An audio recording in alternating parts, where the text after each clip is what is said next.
आंखें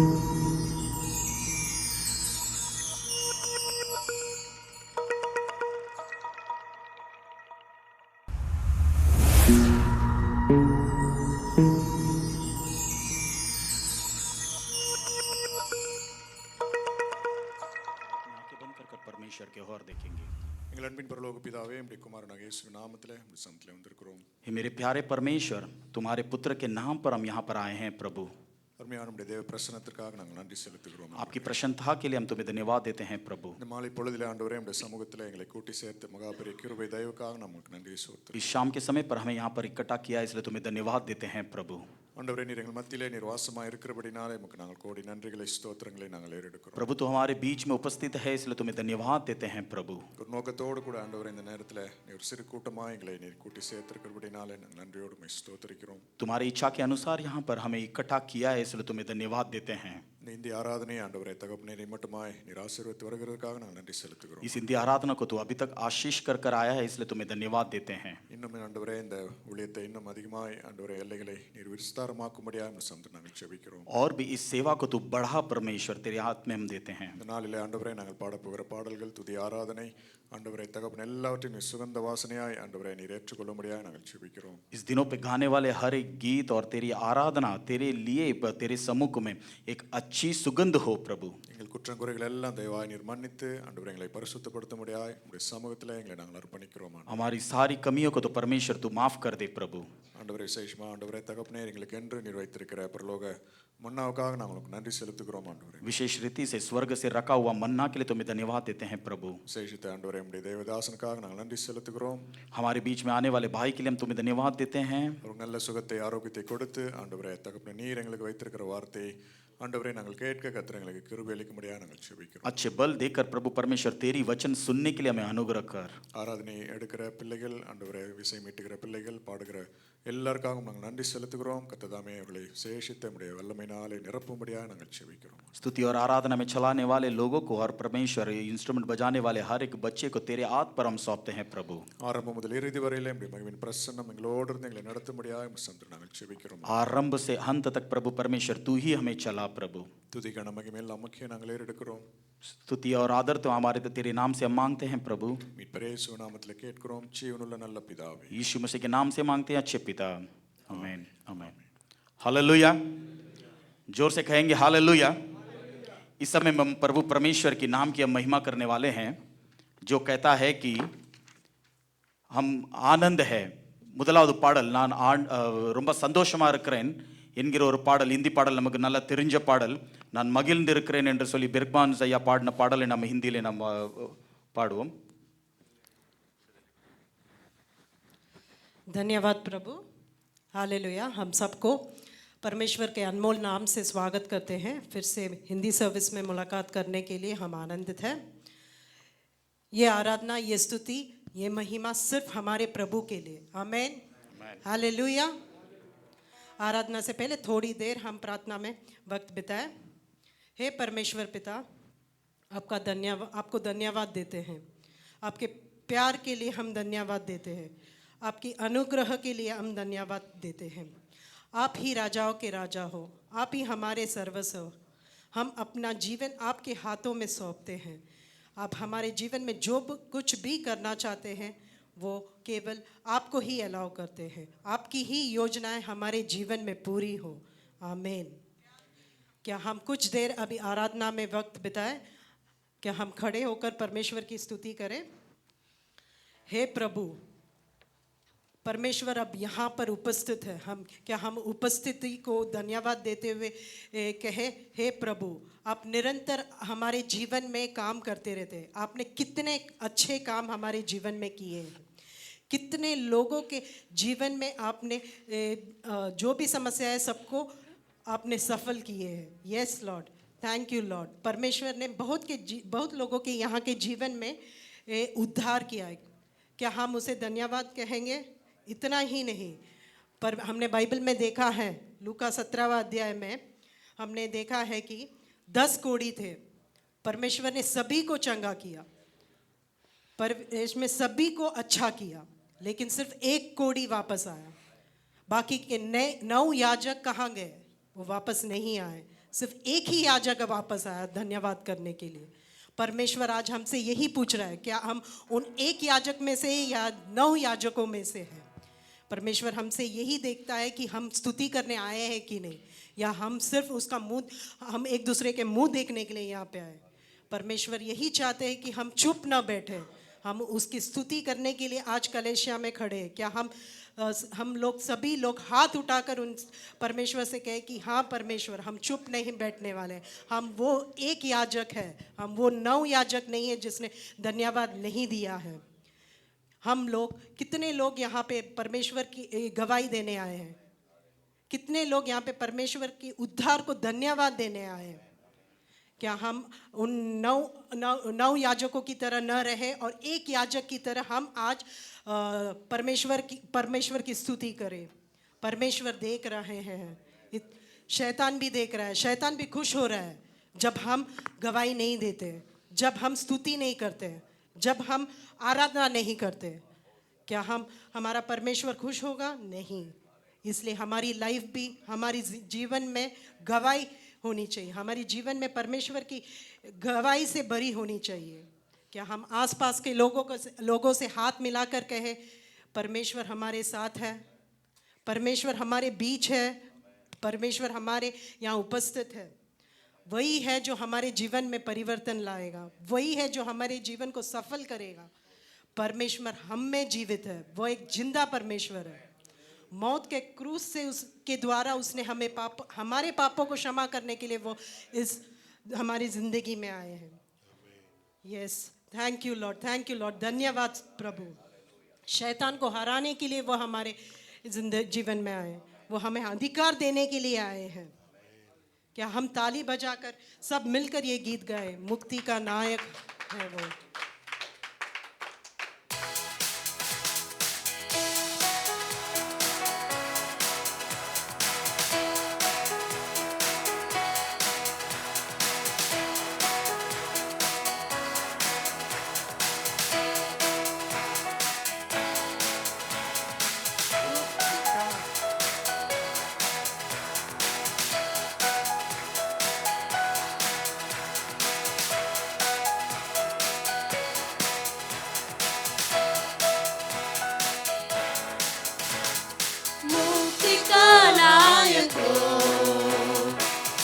मुझे देता है, मुझ में वो जीवित है, कितना आनंद है। मुक्ति का नायक जय मुझे देता है, मुझ में वो जीवित है, कितना आनंद है। मैं गाते गाते रहूंगा, रोज नाचते नाचते गाऊंगा। मैं गाते गाते रहूंगा, रोज नाचते नाचते गाऊंगा। और दौड़ते दौड़ते कहूंगा, और दौड़ते दौड़ते कहूंगा, मेरा यीशु जिंदा हुआ, मेरा यीशु जिंदा हुआ। मुक्ति का नायक जय मुझे देता है, मुझ में वो जीवित है, कितना आनंद है। मुक्ति का नायक जय मुझे देता है, मुझ में वो जीवित है, कितना आनंद है। वो कोसते कोसते आया, मुझे गले लगाया अपने। वो कोसते कोसते आया, मुझे गले लगाया अपने। मेरे पापों को क्षमा किया, मेरे पापों को क्षमा किया। नए सिर ने मुझे बनाया, नए सिर से मुझे बनाया। मुक्ति का नायक जय मुझे देता है, मुझ में वो जीवित है, कितना आनंद है, मुक्ति का नायक हो, जय मुझे देता है, मुझ में वो जीवित है। कितना आनंद है, वो प्रेम के अभिषेक से लाता है वह हरदम, वो प्रेम के अभिषेक से चलाता है हरदम। शैतान से जीतने के लिए, शैतान से जीतने के लिए अधिकार दे दिया है, अधिकार दे दिया है। मुक्ति का नायक जय मुझे देता है, मुझ में वो जीवित है। कितना आनंद है, मुक्ति का नायक जय मुझे देता है, मुझ में वो जीवित है। कितना आनंद है। धन्यवाद प्रभु, thank you Lord, thank you Jesus. धन्यवाद प्रभु, आप ही मुक्ति के दाता हो, आप ही जो हमारे जीवन में जय देते हैं, आप ही है जो हमारे पापों को क्षमा करते हैं। आपके योग्य आप ही योग्य हो, आपके तुल्य कोई नहीं है। सारे आप ही है जो हमारे जीवन में सारे कार्यों को सिद्ध करने वाले प्रभु है। हे प्रभु, धन्य हो प्रभु, धन्य हो, स्तुति हो आपकी। हम आपकी महिमा करते हैं, हम आपकी स्तुति करते हैं प्रभु।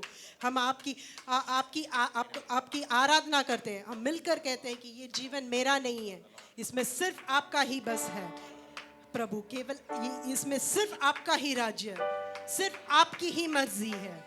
हमारे जीवन में कोई भी स्थिति हो, कोई भी परेशानी हो, कोई भी प्रॉब्लम हो, कोई भी संकट हो, कोई भी कठिनाई हो, सारे स्थिति को हम भूलकर सिर्फ केवल आपकी ओर देखते हैं प्रभु। आप ही है जो इन समस्या से हमें छुटकारा दे सकते हैं। आपके भवन में ही आप हमें जगह दे सकते हो। आपकी मौत से ही हमें आज़ादी मिल सकती है प्रभु। हाँ प्रभु, कोई भी दुष्ट आत्मा हमें छू नहीं सकती अगर आप हमारे जीवन में हैं। कोई भी बुरी शक्ति हमारे पास नहीं आ सकती है प्रभु। हाँ प्रभु, धन्यवाद प्रभु। केवल आप ही हमारे जीवन में, हमारे जीवन पे हमारा कोई वश नहीं है। आप ही है, आपके हाथ में हम अर्पण करते हैं। इफिसियों 3 अध्याय में ये कहा गया है कि 18 और 19वां वचन ये कहता है कि सब पवित्र लोगों के साथ भली भांति समझने की शक्ति पाओ कि उसकी चौड़ाई और लंबाई और ऊंचाई और गहराई कितनी है, और मसीह के उस प्रेम को जान सको जो ज्ञान से परे है, कि तुम परमेश्वर की सारी भरपूरी तक परिपूर्ण हो जाओ।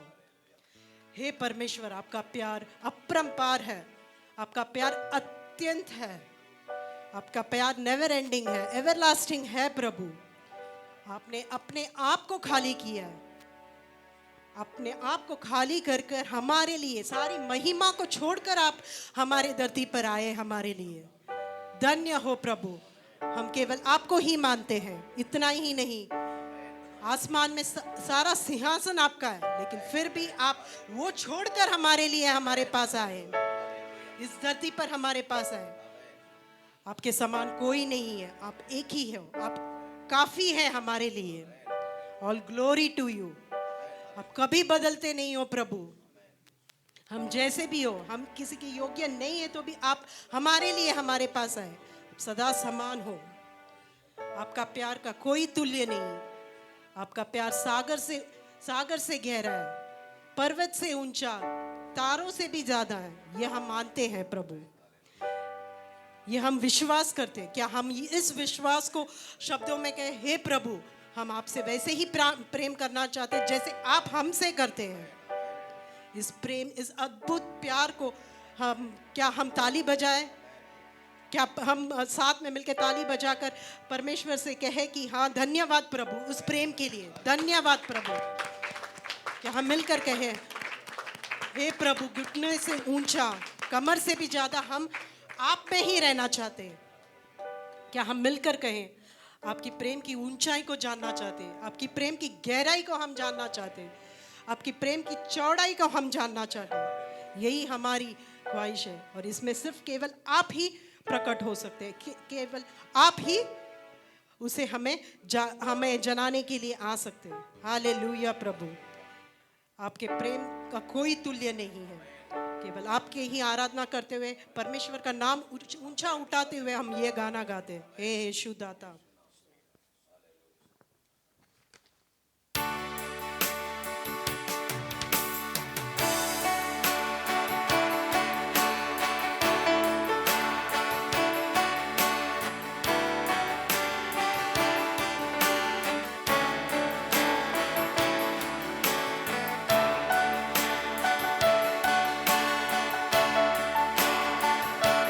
परमेश्वर की प्रेम की चौड़ाई को जानना चाहते हैं। क्या हम ये डिक्लेयर करके गाएं,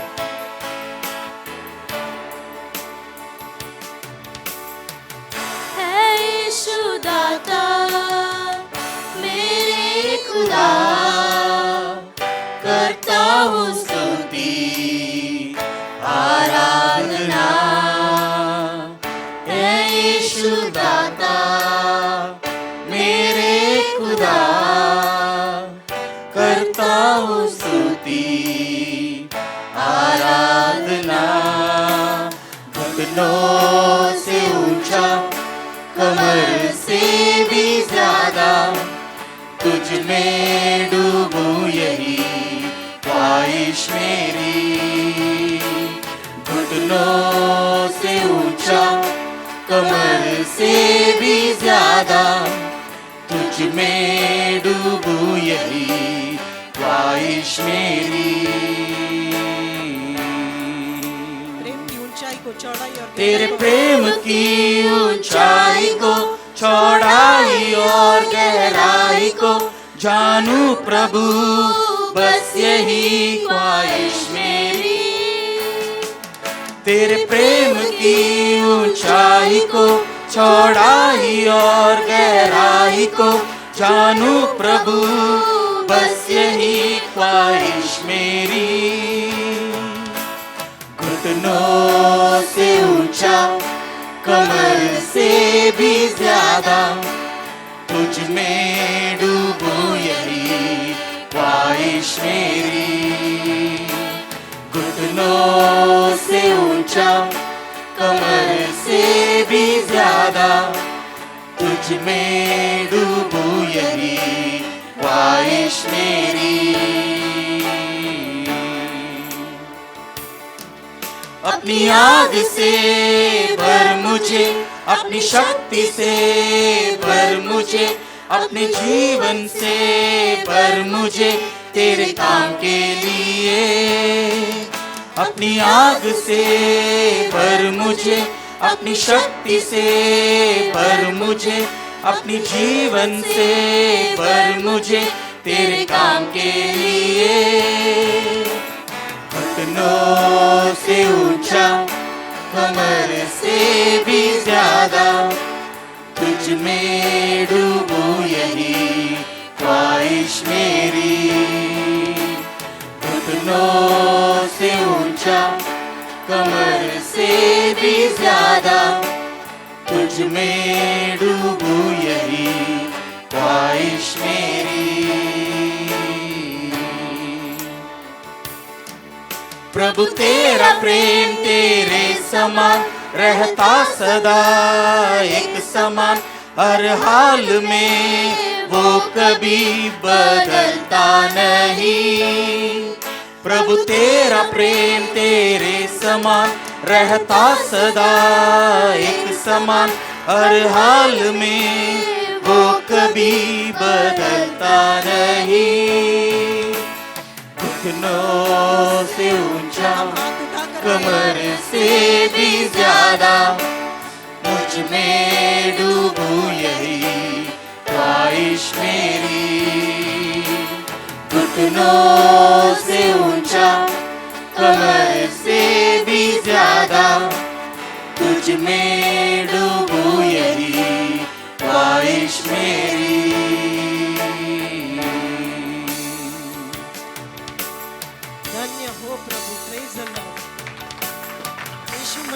जय हो। क्या हम साथ में मिलकर करें, प्रभु हम आपके आंगन में आए हैं, हम आपकी उपस्थिति में खड़े हैं, आपके चरणों पर हम हमारा जीवन को देते हैं, केवल आपकी ही तारीफ करते हैं, केवल आपकी ही स्तुति करते हैं, केवल आपकी ही प्रशंसा करते हैं। हम आपकी उपस्थिति में आज हमारी आराधना आपको समर्पण करते हैं। क्या हम ये कह सकते हैं, दिल की गहराई से कह सकते हैं कि हम आप यहाँ पर आराधना करने आए। हालेलुया प्रभु। हम हमारे पास कुछ नहीं रखते, हमारे पास जो भी है सब केवल आपके लिए हम देते हैं, क्योंकि वही सबका योग्य है। कितने लोग आराधना का मतलब जानते हैं? यहाँ पे आराधना परमेश्वर को धन्यवाद कहने का एक माध्यम है, परमेश्वर से बात करने का एक माध्यम है, परमेश्वर को प्रेम करने का एक माध्यम है। अगर हम परमेश्वर की ओर देखते हैं तो उसकी आराधना करते हैं, मतलब उन्हें प्रेम करते हैं जो सबका योग्य है। जब हम उसकी ओर देखते हैं तब केवल महिमा उसे देते हैं। क्या दिल की गहराई से हम सब कहे, परमेश्वर हम पूरे मन से आपकी स्तुति करते हैं, पूरे शक्ति से आपकी आराधना करते हैं। हम यहाँ पर केवल आपकी प्रशंसा करने के लिए आए। क्या हम कह सकते हैं? हालेलुया, हालेलुया प्रभु, धन्यवाद प्रभु। आप ही हमारे सर्वश्रेष्ठ प्रभु है, आप ही है हमारे जीवन में, आपका ही हमारे जीवन में अधिकार है। आप ही है जो हमारी जरूरतों को पूरा कर सकते हैं, आप ही है जो हमारी जरूरतों को जानते हैं।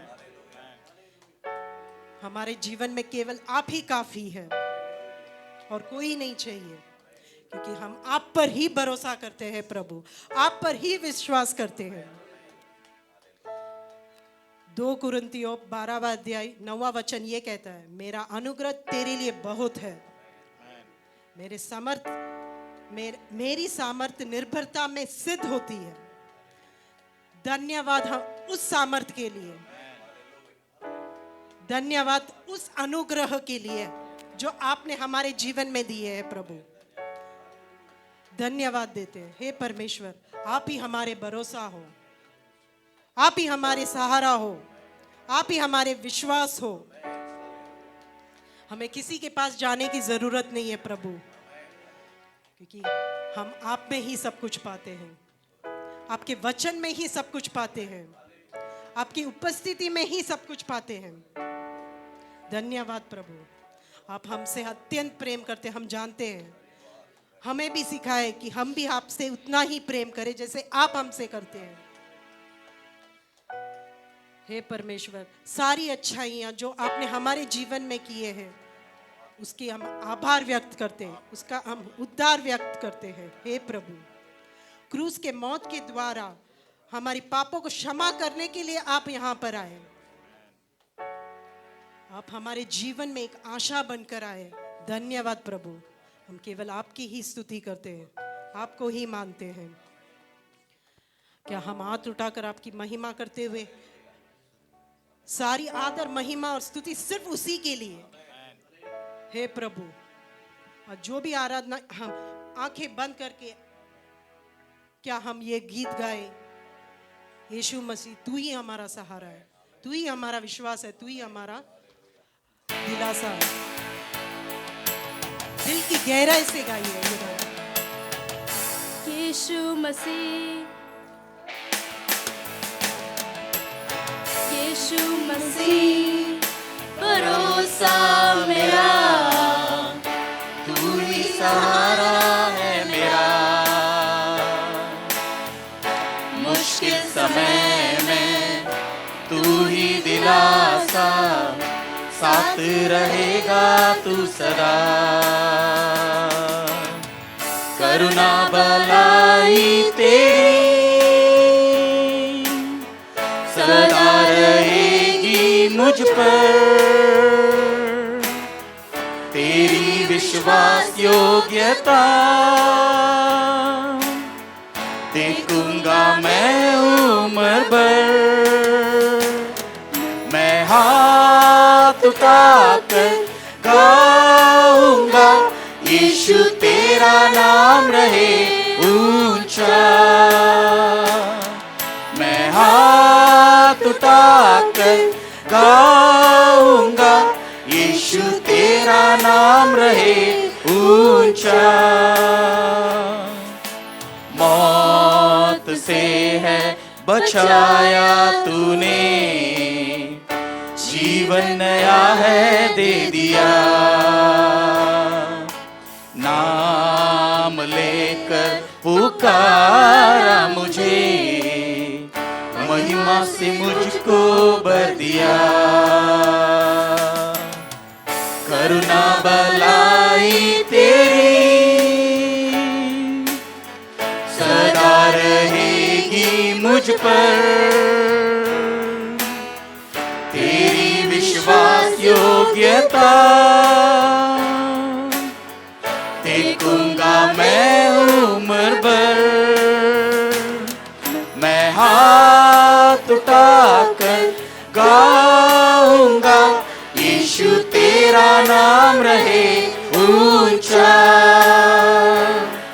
मैं हाथ उठाकर गाऊंगा, यीशु तेरा नाम रहे ऊंचा। आदर और महिमा हो तेरी, तू ही हमारा खुदा। पूरी हो तेरी ही मर्जी, तेरा ही राज हो यहाँ। आदर और महिमा हो तेरी, तू ही हमारा खुदा। पूरी हो तेरी मर्जी, तेरा ही राज हो यहाँ। हम हाथ उठाकर गाएंगे, यीशु तेरा नाम रहे ऊंचा।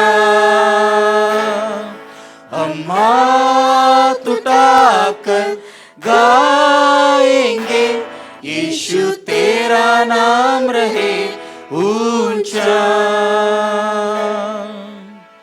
करुणा भलाई तेरी सदा रहेगी मुझ पर, तेरी विश्वास योग्यता देखूंगा मैं उम्र भर। मैं हाथ उठाकर गाऊंगा, यीशु तेरा नाम रहे ऊंचा।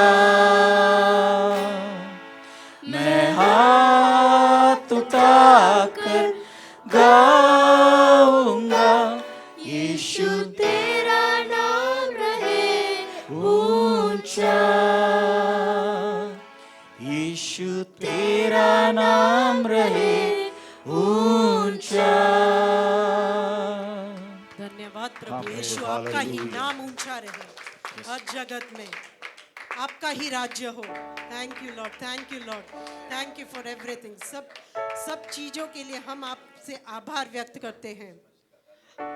मुश्किल समय में आप ही हमारे दिलासा हो, आप ही हमारे भरोसा हो, आप ही हमारे विश्वास हो। आप महिमा के योग्य है। मुझसे ही आपकी महिमा हो, हमसे ही आपकी महिमा हो। परमेश्वर का वचन कहता है कि परमेश्वर की महिमा के लिए हम बने हैं।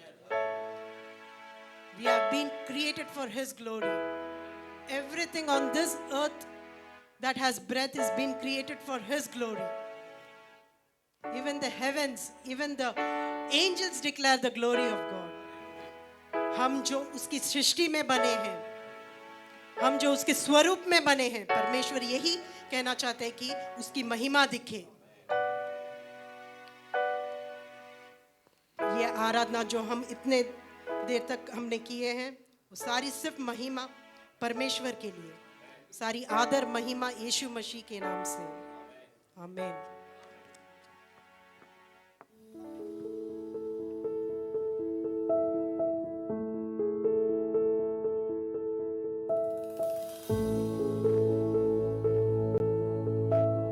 भाई राम इकबाल सिंह आकर प्रभु परमेश्वर की एक भजन संहिता पढ़ेंगे।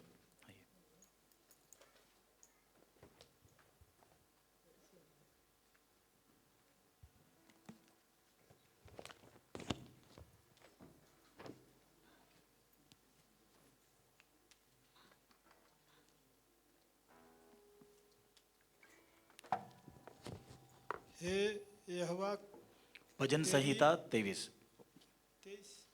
సంగీతం 23 అధికారం। यहोवा मेरा चरवाहा है, मुझे कुछ घटी न होगी। यह मुझे हरी हरी चराइयों में बैठाता है। वह मुझे खुदाई जल के झरने के पास ले चलता है। वह मेरे जी में जी ले आता है। धर्म के मार्गों में वह अपने नाम के निमित्त मेरी अगुवाई करता है। चाहे मैं घोर अंधकार से भरी हुई चराइयों में होकर चलूं, तभी हानि से न डरूंगा, क्योंकि तू मेरे न साथ तेरे सोटे और तेरी लाठी से मुझे शक्ति मिलती है। तू मेरे सताने वालों के सामने मेरे लिए मेरा बिछाता है। तूने मेरे सिर पर तेल मला है, मेरे कटोरा उमड़ रहा है। निश्चय भलाई और करुणा जीवन भर मेरे साथ साथ बनी रहेगी, और मैं यहोवा के धाम में सदा वास करूंगा। आमीन।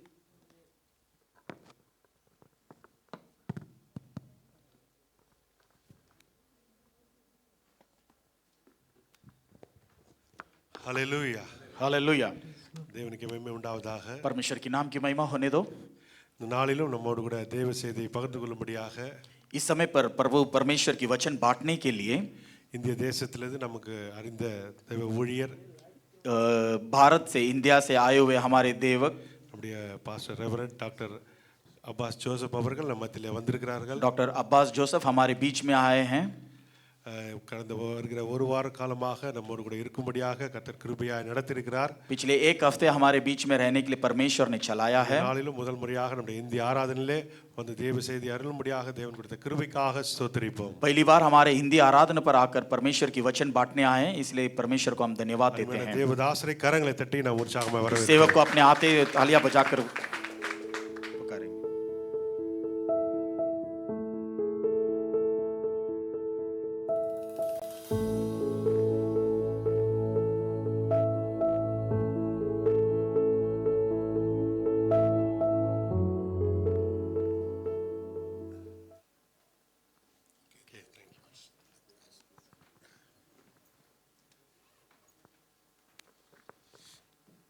கர்த்தருடைய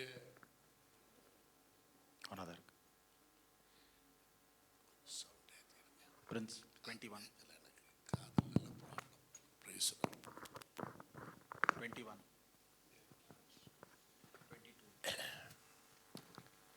praise the Lord, praise the Lord.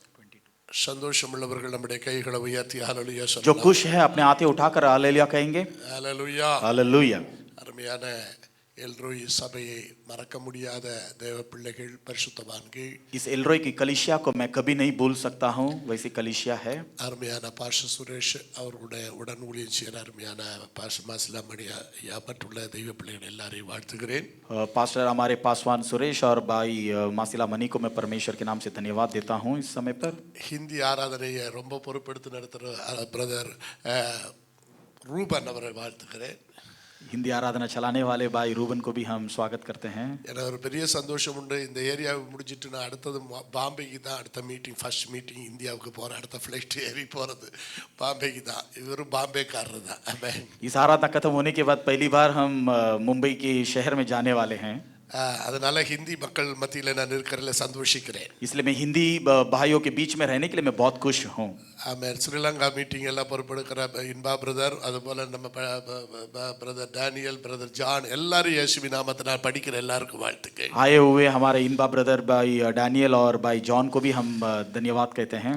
கடந்த நாட்களில் சவுதி அரேபியாவில் கர்த்தர் பிலிப்பினோஸ் இடத்துல தெலுங்கு மக்கள் மத்தியில், பாகிஸ்தான் மக்கள் மத்தியில், தமிழ் மக்கள் மத்தியில், மலையாள மக்கள் மத்தியில் எல்லா வாட்ஸ்அப்பில் நீங்கள் பார்த்துருப்பீங்க. அவ்வளோ பேருக்கும் சொன்ன தீர்க்க தரிசனங்கள் நடந்துகிட்டு இருக்கிறது. सऊदी देश में जाकर भाई ने फिलिपीन के बीच में, पाकिस्तान लोगों के बीच में, इंडिया लोगों के बीच में, तमिल मलयालम उनके बीच में जाकर परमेश्वर की बातें वहां पर कहे हैं. ஆமென். கர்த்தர் ஒரு தீர்க்கதரிசியை ஒரு தெய்வ மனுஷனை அனுப்பினால் அதுதான் ஜெயம் என்பதை சொல்லுகிறேன். परमेश्वर जब अपने आदमी को वहां पर भेजता है वो ही विजयी है.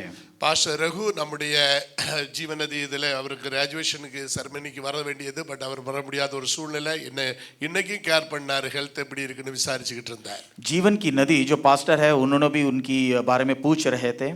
நம்முடைய முக்கியமாக 6ஆம் தேதி நம்முடைய ஜீவநதி தியாலஜிக்கல் காலேஜ் அண்ட் செமினாரியில் நம்ம எல்ரோய் சர்ச்சிலே நிறைய பேர் எடுக்கிறாங்க. எல்லாருக்கும் நான் இயேசு கிறிஸ்துவின் நாமத்திலே வாழ்த்துக்கள் தெரிவித்துக் கொள்கிறேன். जीवन नदी के कॉलेज में हमारे कलीसिया से भी बहुत लोग वहां पर भाग ले रहे हैं, इसलिए उन्हें भी हम धन्यवाद कहते हैं इस समय पर. அதில் சவுதியிலிருந்தும் இங்கே அந்த கிராஜுவேஷன் செரமனிக்காக வருகிறார்கள். அதுக்காக வாழ்த்துக்கள் தெரிவிக்கிறேன். सऊदी से इस ग्रेजुएशन सेरेमनी के लिए कोई लोग आ रहे हैं, उसलिए भी मैं परमेश्वर को धन्यवाद देता हूँ. உண்மையிலேயே இந்த நல்ல சபையில உங்களோடு கூட என்னை கர்த்தர் நிறுத்தினதுக்காக கர்த்தரை ஸ்தோத்திரிக்கிறேன். सच्चाई से आपके बीच में परमेश्वर ने मुझे खड़ा किया, इसलिए तुम्हें परमेश्वर को मैं धन्यवाद कहता हूँ. ஹிந்தி பேசுகிற எல்லாரும் ஒன்று கை வைத்து ஒரு அல்லேலூயா சொல்லுங்க. हिंदी बातें करने वाले सब हालेलुया कहेंगे. Hallelujah. Amen. Praise the Lord. வாழ்த்துக்கள். தேவனுடைய வார்த்தைகள் எல்லாவற்றையும் நீங்கள் ஜெபத்தோடு கவனிக்கணும். நிச்சயமா இந்த ஊழியத்தை கர்த்தர் கட்டி எழுப்புவார். परमेश्वर से आप प्रार्थना के साथ परमेश्वर की वचन को सुनिए, परमेश्वर सच्चाई से बड़ी कार्य करेगा. இது ஒரு பர்பஸோடு தான் கர்த்தர் தொடங்கினாரே ஒழிய பர்பஸ் இல்லாம இது செய்யவில்லை. इच्छा के अनुसार नहीं, परमेश्वर की इच्छा के अनुसार ही यहाँ पर परमेश्वर ने इस कलीसिया को आरंभ किया है. உண்மையிலே இந்த நாட்களில் பாஸ்டர் சுரேஷ் அவர்கள் மிகுந்த தரிசனத்தோடு குடும்பமாக டெடிகேட்டோட இந்த ஊழியத்தை செய்கிறார் என்பதை கர்த்தருக்கு முன்பு எனக்கு சொல்ல முடியும். एक ही अच्छी दर्शन के साथ हमारे पासवान सुरेश जी यहाँ पर अपने कुटुंब के साथ जो प्रयास करते हैं, इसलिए मैं परमेश्वर को धन्यवाद कहता हूँ. அவர்கள் எல்லாரும் கர்த்தர் அபரிவிதமாய் ஆசீர்வதிப்பாராக. सच्चाई से उन्हें परमेश्वर आशीष करेगा. ஆண்டவருடைய ஊழியங்களை இன்னும் கர்த்தர் பலப்படுத்த தம்முடைய பிள்ளைகளுக்கு உதவி செய்வாராக. परमेश्वर के भाई को और भी बड़ी सेवा करने के लिए परमेश्वर उन्हें मदद करेगा. அதுல ஒரு இங்கிலீஷ் காங்கிரிகேஷனும் தொடங்க வேண்டும். இன்னும் தொடங்கியாச்சா? நடக்குது. கர்த்தர் அதையும் செய்ததுக்காக கர்த்தரை ஸ்தோத்திரிக்கிறேன். अंग्रेजी की कलीसिया भी हमारी कलीसिया में जब आरंभ किया, इसलिए भी मैं परमेश्वर को धन्यवाद देता हूँ. இன்னைக்கு ஆண்டவர் நம்மிடத்துல என்ன வார்த்தையை பேச வேண்டும் என்று நான் உங்களிடத்துல ஆண்டவரிடத்தில் கேட்டபோது அவர்களுக்கு சில ஆலோசனையை பகிர்ந்து கொள்ள வாக்குத்தத்த வசனத்தை பகிர்ந்து கொள்ள என்று கர்த்தர் சொன்னார். परमेश्वर से मैंने पूछा कि परमेश्वर आज के दिनों में मैं लोगों को मैं क्या वचन दूं, तो परमेश्वर ने मुझे एक प्रतिज्ञा की वचन के बारे में मुझे याद दिलाया. அது என்ன வாக்குத்தத்த வசனம்? எனக்கு ஜனவரி 1 தந்தது தான் இன்னைக்கு போகிற இடத்துல எல்லாருக்கும் ஸ்பெஷலா அதை கொடுன்னு சொல்லுகிறார். जनवरी 1 तारीख को जो मुझे प्रतिज्ञा की वचन दिया है, वही वचन को सभी जगह बांटने के लिए परमेश्वर ने मुझे कहा है. அதாவது நான் கடந்த டிசம்பர் மாசத்துல நான் வெளியே யூகே போயிட்டு அதுக்கப்புறம் வந்துட்டு போன இடங்கள் எல்லாம் நான் பார்த்த அந்த பாஸ்டர்ஸுகளுக்கெல்லாம் இந்தியாவில் ஒரு ட்ரெஸ்ஸை வாங்கி கொடுத்துக்கிட்டே இருந்தேன். ये दिसंबर से जब मैं यूके से वापस आया, तब मैं हर एक को जिनको मैंने देखा उनको मैं एक ड्रेस दे रहा था. मैं ஆனால் அது சேலத்தில் மெட்ராஸில் நம்ம எல்லாம் படித்த பாஸ்டர்ஸ் பார்த்தவங்க எல்லாருக்கும் வாங்கி கொடுத்தேன். மெட்ராஸில் வரும்போது நான் சொன்னேன் செத்து போகிற மாதிரி எனக்கு ஒரு ஃபீல் ஆகுது அப்படின்னு. सेलम मेड्रास में जहां जहां गया वहां सब जगह गया, जब मेड्रास में आया मुझे ऐसा लगा कि मैं मर रहा हूं. அப்போ அந்த படித்த தம்பிமார் சொன்னாங்க, ஐயா இப்படி சொல்லக்கூடாது, நாங்கள் நீங்கள் இல்லைன்னா எங்களுக்கு எல்லாமே போச்சு, எங்களுக்கு ஆவிக்குரிய தகப்பன் நீங்கன்னா. भाई ऐसा मत बातें करें, अगर आप मर जाओगे तो हमारे लिए हम सब खो जाएंगे, क्योंकि आप ही हमारा पिता जैसे समान हो. அதுக்கும் இதுக்கும் என்ன சம்பந்தம்னு எனக்கே புரியல. நான் அப்படி செய்துக்கிட்டே இருந்தேன், என் கையில் அதை செய்யணும்னு தோணிட்டே இருந்தது. पता नहीं मुझे लगा कि ऐसा कुछ करना है, तो वही चीज मैं कर रहा था. எங்கள் பைபிள் காலேஜ் பிள்ளைகளுக்கும் எங்கள் நெருக்கத்தில் என் பிள்ளைகளுக்கு கூட நான் அனுப்பலை, ஆனால் மேக்சிமம் இந்த பிள்ளைகளுக்கு நாங்கள் அதிகமாக நான் செய்ய ஆரம்பித்தேன். उनके कलिसिया के लोगों को नहीं दिया, लेकिन दूसरे बच्चे को देना उन्होंने बहुत कोशिश किया. திடீர்னு 28 டிசம்பர் 29 நேரத்தில் என்னுடைய சகோதரன் அம்சா டேவிட் என்று சொல்ல மரித்து போனார். इनकी भाई अम्सा डेविड जो है वो परमेश्वर से मतलब वहां पर दुनिया से उठ गए थे वो. அப்போ என் வீட்டில் ஒரு மரணம் நடக்கிறத கர்த்தர் எனக்கு வெளிப்படுத்துறது எப்படி மாற்றி கொண்டு வந்தாருன்னு நான் உணர்ந்தேன். मैं देखा कि परमेश्वर ने मेरे घर पर एक मृत्यु हो रहा था, वो कैसे परमेश्वर ने मुझे प्रकट किया. அதுக்கப்புறம் எனக்கு 1ஆம் தேதி கர்த்தர் 1ஆம் தேதி எடுத்த வசனம், இது வாக்குத்தத்த வசனம், எங்கள் இதில் மினிஸ்ட்ரியில் அந்த வசனம் தான் இன்னைக்கு உங்கள்கிட்ட பேசுன்னு கர்த்தர் தர்றாரு. जनवरी की पहले तारीख में परमेश्वर ने मुझे जो प्रतिज्ञा दिया है उसके बारे में मैं आज बातें करना चाहता हूँ. அது என்னென்றால் உன் சுக வாழ்வு சீக்கிரத்திலே துளிர்க்கும்னு கர்த்தர் சொல்றாரு. तेरी सुख की जीवन सच्चाई से फूलेगी. ஹல்லேலூயா. हालेलुया. அப்போ சுக வாழ்வு சீக்கிரத்தில் துளிர்க்கும்னு இந்த வசனத்தை எடுத்து எனக்கு தர்றாருன்னா, இந்த வசனத்தின்படி நான் ஜீவித்தாதான் அந்த வசனம் எனக்கு வேலை செய்யும். ये वचन मुझे अगर कार्य करना है तो इस वचन के अनुसार जब मैं जीऊंगा तभी ये कार्य करेगा.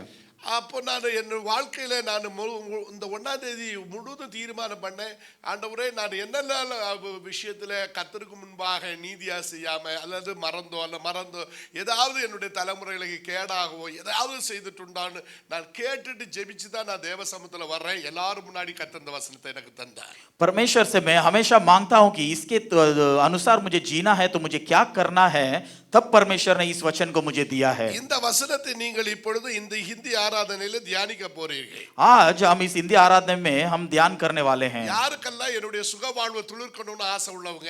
कौन कौन चाहता है कि हमारे जीवन सुख से भरा होना है? हालेलुया. நல்லா சொல்லுங்க. हाथे उठाकर हम कहेंगे हालेलुया. திருவசனம் மாத்திரம் தான் நம்மளை வாழ வைக்கும். सिर्फ वचन ही हमें जिंदा रख सकता है. திருவசனம் இல்லைன்னா நான் விடுவிக்கப்பட முடியாது. अगर वचन नहीं है तो मैं नहीं जी सकते हैं. அதற்காக ஆதாரமான அந்த வசனம் ஏசாயா 58வது அதிகாரம் 8வது வசனத்தை ஒருவர் தமிழிலும் ஹிந்தியிலும் வாசிக்க கேட்கிறேன். यशाया की पुस्तक 58वां अध्याय 8वां वचन हम पढ़ेंगे. यशाया की पुस्तक. तब तेरा प्रकाश पौ फटने के समान चमकेगा और तू शीघ्र चंगा हो जाएगा. तेरा धर्म तेरे आगे आगे चलेगा, यहोवा का तेज तेरे पीछे रक्षा करते चलेगा. அப்பொழுது காலத்து வெளுப்பை போல உன் வெளிச்சம் எழும்பி உன் சுகவாழ்வு சீக்கிரத்திலே ஒளித்தது. உன் நீதி உனக்கு முன்னாலே செல்லும். கர்த்தருடைய மகிமை உன்னை பின்னாலே காக்கும். ஆமென். உன் சுக வாழ்வு சீக்கிரத்திலே துளிர்க்கும். விடிய கால வெளுப்பு எப்படி இருக்குதோ அப்படித்தான் அந்த சுக வாழ்வு தொடங்கும் என்ற வசனத்தின் வியாக்கியானத்துக்குள்ள போக விரும்புகிறேன். ये वचन ऐसा कहता है कि जैसे प्रकाश फटती है वैसे फटकर तेरी सुख की जीवन फूलेगी कर कर. ஆமென். हालेलुया. ஹிந்தி ஆராதனால ஹிந்தியில ஒரு பாட்டு பாடணும் கொஞ்சம் முடிஞ்ச மட்டும். हिंदी आराधना इसलिए हिंदी की एक गीत गाना चाहता हूं मैं. ये दुनिया बड़ी धर्मशाला, कोई जा रहा है कोई आ रहा है, कोई जा रहा है कोई आ रहा है. ये दुनिया बड़ी धर्मशाला, कोई जो रहा है कोई हंस रहा है, कोई हंस रहा है कोई जो रहा है, कोई जो रहा है कोई हंस रहा है, कोई जो रहा है कोई हंस रहा है. ये दुनिया बड़ी धर्मशाला, कोई अमीर है कोई कारी है. சிலர் இந்த உலகத்தில் இந்த உலகம் ஒரு சத்திரம் என்று ஹிந்தியிலே இந்த பாட்டு சொல்லுகிறது. ये जो गाना गा रहा है इसमें कहता है कि ये दुनिया धर्मशाला जैसा है. இந்த சத்திரத்தில் சிலர் வருகிறார்கள், சிலர் போகிறார்கள். धर्मशाला में कोई आता है कोई जाता है. कोई रो रहा है, कोई हंस रहा है, कोई अमीर है, कोई कारिका है. ஆமென். சிலர் வராங்க, சிலர் போறாங்க. ஆமென். சில பணக்காரனா வரா, அவன் பாவப்பட்டவன் வரா, எல்லாரும் வந்துட்டு போறான் இந்த வழி அம்பலமாகிய இந்த லாட்ஜ் ஆகிய சத்திரத்தில். यहाँ पर धर्मशाला में हर कोई मनुष्य आ रहा है और तरीके के मनुष्य जा रहा है. कोई बंगला वाला है, कोई सोपड़ा वाला है, कोई मोटर वाला है, कोई पपटी वाला है. சிலர் பப்பட்டியில வாரா, சிலர் மோட்டார்ல வாரா, சிலர் பங்களாவில் வாழ்றா, சிலர் சொப்படாவில் வாழ்கிறார். कोई ऐसे छोटे घर पर झोपड़ा में रहता है, कोई बड़े बंगला में रहता है, कोई कार में बड़ी वाहन में आता है या कोई मोपट में आता है. कोई तोतर वाला है, कोई पेंट वाला है, कोई लुंगी वाला है, कोई लొంగடி वाला है. कोई लొంగடி என்பது हिंदी மக்களுடைய ட்ரெஸ் ஒண்ணு. ये जो लोंगड़ी के जो कहा है वो उनके एक वस्त्र के बारे में कहा है यहाँ पर. ஆனால் பல விதமான ட்ரெஸ்ல நம்ம வாழ்ந்தாலும் நாம் வாழுகிற வாழ்க்கைக்கு அர்த்தம் இருக்க வேண்டும். हम हर किसी दूसरे एक ड्रेस के बारे में या वस्त्र पहनने हैं, लेकिन हमारी जीवन एक अर्थ भरी होनी चाहिए. ஹalleluya. हालेलुया. நீ பேண்ட்ல வாழ்ந்தாலும் சரி, நீ பேண்ட்ல வந்தாலும் சரி, நீ லொங்கடியில வந்தாலும் சரி, நீ பப்பட்டியில வந்தாலும் சரி, நீ பைக்கில் வந்தாலும் சரி, நீ கார்ல வந்தாலும் சரி, சாரி வாளாக சாரியில கூட நீங்க வந்தாலும் நாம் வாழுகிற இந்த வழி அம்பலத்தில் என்ன வாழ்கிறோம், எங்க போகிறோம் என்பதை புரிய வேண்டும் என்பதை கர்த்தர் விரும்புகிறார். आप चाहे कैसे भी कोई भी वस्त्र पहने, कैसे भी आए, कैसे भी अमीर रहे या धनवान रहे, लेकिन हमारी जीवन कैसी है, हमारी रास्ता कैसी है, यही परमेश्वर हमसे चाहता है. அப்ப வேதம் சொல்லுகிற வசனத்தின் அடிസ്ഥാனத்துல உன் சுகவாழ்வு சீக்கிரத்திலே துளிர்க்கும். இதுக்கு நீங்க இங்கிலீஷ்லயோ மலையாளத்திலேயோ வேற எந்த பாஷையிலேயோ டிரான்ஸ்லேஷன் எடுத்துக்கிட்டீங்கன்னா ஏமாந்து போவீங்க. अगर ये वचन के बारे में अगर तमिल के अलावा और कोई लैंग्वेज में अगर हम ट्रांसलेशन देखेंगे तो सेम नहीं है, वैसा नहीं है. ये நான் சொல்றது புரியுதா உங்களுக்கு? எல்லாரும் சுகவாழ்வு துளுக்கணும்னு ஆசை இருக்கா இல்லையா? सबकी सुख की जीवन फुलना है कर हम चाहते हैं क्या नहीं? டிசம்பர்ல நான் செத்து போவேன்னு நினைச்சுக்கிட்டு இருக்கேன், எனக்கு அறியாம என் கூட பிறந்தவன் செத்து போறான். दिसंबर में मैं सोच रहा था, நடத்துறாரு பாருங்க. दिसंबर में मैं सोच रहा था कि मैं मरूंगा, लेकिन मेरा भाई मेरे लिए मर गया वहां அப்ப पर. ஜனவரி 1ல கர்த்தர் சொல்றாரு, உன் வாழ்வு இனிதான் துளிர்க்க போகுது, இன்னும் உன்னை கொண்டு செய்ய வேண்டிய வேலை இருக்குதுன்னு சொல்றாரு. परमेश्वर पहली तारीख को मुझे कहता है कि तेरे से और भी बड़ी कार्य करना है, तुझे मैं जीवित रखूंगा. இதே வார்த்தையை தான் இன்னைக்கு கர்த்தர் சொல்றாரு. இந்த கத்தார்ல கொண்டு வந்த கர்த்தர், இந்த சபையில எல்ரோய் சபையில ஹிந்தி ஆராதனையில கொண்டு வந்த உன்னை துளிர்க்க பண்ணுகிற கர்த்தர் என்பதை நீ உணர வேண்டும் என்று கர்த்தர் சொல்லுகிறார். इस कतार के देश पर आपको रखा है, इस एलरोई के हिंदी आराधना पर अगर आपको बुलाया है तो परमेश्वर सच्चाई से आपको सुख रखने वाला है. உன்னை வெறுமையாக்குற தேவன் அல்ல, உன்னை துளிர்க்க பண்ணுகிற தேவன். आपको खाली हाथ भेजने वाला नहीं, आपको फुलने वाला प्रभु அந்த परमेश्वर है. துளிர்க்கிறது எப்படி இருக்கிறது? இரண்டு விதமான காரியத்திலே அதை தெளிவாக நாம் புரிந்து கொள்ள वो வேண்டும். कैसे फूलेंगे कर हम दो भाग से हम यहाँ पर देखेंगे. விடிய கால வெளுப்பை போல உன் சுகவாழ்வு துளிர்க்கும். सुबह की प्रकाश के तुल्य तेरे सुख की जीवन फूलेगी. இன்னும் விடிய கால வெளுப்பை போலன்னா உதய சூரியனை போல அப்படின்னு நீங்க துளிர்க்க போறீங்க. जैसे सूरज जो सुबह के भोर के समय में उठता है, वैसे तुम्हारी जीवन भी फूलेगी. டிஎம்கேல இருந்து வந்திருக்கீங்களான்னு கேட்டறப்படாது என்ன பார்த்து. एक पॉलिटिकल पार्टी जो तमिलनाडु में उससे आए हो क्या, आप नहीं पूछना. अब அங்க ஒண்ணு இருந்தனால தான் இந்தியா ஓரளவு தப்பி கிடக்குது. वो है इसलिए थोड़ा भारत बचा है. அந்த டிஎம்கேல அல்ல, நான் வேதத்துல சொல்றேன், நீதியின் சூரியன் கிறிஸ்து உனக்குள்ள வர வேண்டும். धर्म की सूरज आपके क्रिस्त यीशु आपके अंदर होना चाहिए. அப்போ சுகவாழ்வு துளிர்க்கும், செழிக்கும், வளரும் அப்படின்னு தான் சொல்றோம். அது துளிர்க்கும் என்று ஒரு மரத்தோட ஒரு செடியோட ஒப்பிட காரணம் என்ன? அதான் மற்ற டிரான்ஸ்லேஷன்ல அது வரல. हम ये देखते हैं कि वो जीवन जो है फूलना चाहिए कर यहाँ पर लिखा है, वही चीज दूसरे ट्रांसलेशन में नहीं है वो. ஏமே हालेलुया. இப்ப நான் சொல்றது புரியுதா? क्या आपको समझ में आ रहा है? எதற்காக சுகவாழ்வு துளிர்க்கும்னு சொல்றாரு? क्यों यहाँ पर सुख की भरी जीवन फूलेगी कर कहा है? சொல்லுங்க யாராவது. कोई कह सकता है क्या? நாளைக்கு கர்த்தருக்கு நாளை காலையில் இங்க ஆராதனை உண்டு. நாளைக்கு உங்களுக்கு வேதத்தின் சீக்கிரட்டை போடு உங்களுக்கு தர போறேன். நீங்க இதுவரையும் கேட்காத சத்தியத்தை கேட்க போறீங்க. कल की आराधना में अभी तक जो न सुने हो वैसे एक सत्य में आपको बताना चाहूंगा, एक रहस्य ரெண்டப்பமும் बातें 5 को। மீன் என்னன்னு கேட்டா மெட்ராஸ்ல ஒரு ஊழியக்காரன் சொல்ல ரெண்டப்பம்னா 2000 ரூபாய் ஊழியத்துக்கு அனுப்பு, 5 அப்பம்னா 5000 ரூபாய் ஊழியத்துக்கு அனுப்பு. அடா முட்டா பயிர்களாம், தெய்வத்தை எந்த அளவுக்கு வேத வசனத்தை நீ அவமதிக்கிற. 5 रोटी और 2 मछली के बारे में जब पूछेगा तो एक सेवक कहता है कि 5 बोले तो 5000, 2 बोले तो 2000 मेरे सेवक के लिए भेजना। உனக்கும் தலைமுறைக்கு சாபத்தை வாங்குறதுக்கல்ல திருவசனம், மரியாதைக்கு திருவசனத்தின்படி ஜீவிக்கலன்னா தெய்வம் நியாய விதி கேட்டு விடுவார். आप और आपकी संतान के लिए श्राप न लेइए, परमेश्वर की वचन के अनुसार चलिए। அதனால நான் வேதாகம கல்லூரி நடத்துற ஒரு தேவ மனுஷனா இருக்கிறனால யாரை கண்டு பயப்படுறதில்ல. என்னை பற்றி படிச்சவங்க நல்லா தெரியும். திருவசனத்தை சொல்ல தெரிஞ்சா சொல்லணும், இல்லைன்னா விட்டுட்டு போயிடணும். मैं पवित्र शास्त्र की कॉलेज चलाता हूँ, इसलिए मैं किसी से डरता नहीं हूँ। जैसा वचन है उसी के बारे में कहना चाहता हूँ। ஆகவே அந்த வசனத்தின் அடிസ്ഥാനத்திலே காலையிலே நாம் தியானிக்க இருக்கிறோம். எத்தனை பேர் சந்தோஷிக்க போறீங்க? हालेलुया। நீங்கள் கேட்றாத மேன்மையின் சத்தியமா இருக்கும் நாளை காலையில. अभी तक न सुना हुआ सत्य कल बताऊंगा मैं। ஆகவே தேவ வசனத்தை இப்பொழுது நாம் கேட்க போறோம். இதுலயும் உங்களுக்கு சில ஆழமேறிய வசனத்தின் ரகசியத்தை நாம் தியானிக்கிறோம். इसमें भी जो बरी हुई रहस्य है उसको मैं आपको यहाँ पर प्रकट करना चाहता நான் हूँ। கேட்ட क्वेश्चन என்னது? मैंने क्या पूछा आपसे? ஒரு மனிதனுடைய சுகவாழ்வு துளிர்க்குமானால் அது ஒரு செடியோட மரத்தோட ஒப்பிட காரணம் என்ன?